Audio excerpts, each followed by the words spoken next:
Hello from CNN London. I'm Monita Rajpal. This is World Report. UN Secretary-General Ban Ki-moon got a grim dose of perspective in Pakistan's disaster zone Sunday, saying it was the worst he'd ever seen. In terms of those affected, the UN says the flood catastrophe. General's tour of the flood zone prompted him to immediately designate more emergency funds from the UN, but he says much more is needed. CNN's Reza Sayed joins us now from Islamabad. And Reza, I think the word shocking is difficult to actually say as a journalist, but you have to say that after 2 weeks of constant reports that there seems to be that no one is really answering or listening to this urgent appeal of what is needed in Pakistan.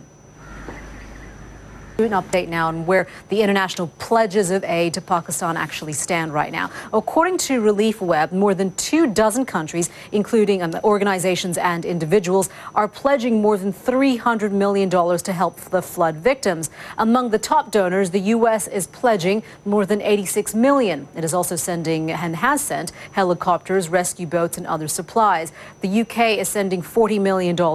Denmark is providing nearly $11 million.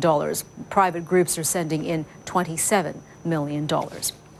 In China, the last thing they needed was rain, but that's what they got. Downpours led to flooding in the southwestern province of Sichuan. So let's talk about the weather conditions there in Pakistan and in China. Is there any respite in sight for those punishing rains? Let's go to meteorologist Ivan Cabrera. He has a forecast now from the World Weather Center. Ivan. Yeah, we saw the rain moving from Gansu province down to Sichuan, and that's what created... Ivan, thank you for that.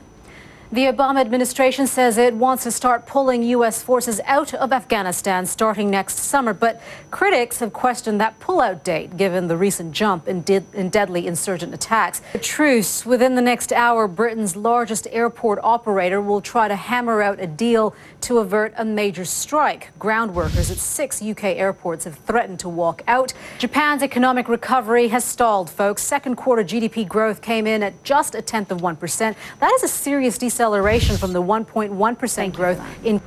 Well, for all the controversy the proposed Islamic center seems to be causing, another mosque has been quietly occupying the same neighborhood. Suzanne Candiotti has more on that little-known story. And I'm Monita Rajpal in London. World Sport is next.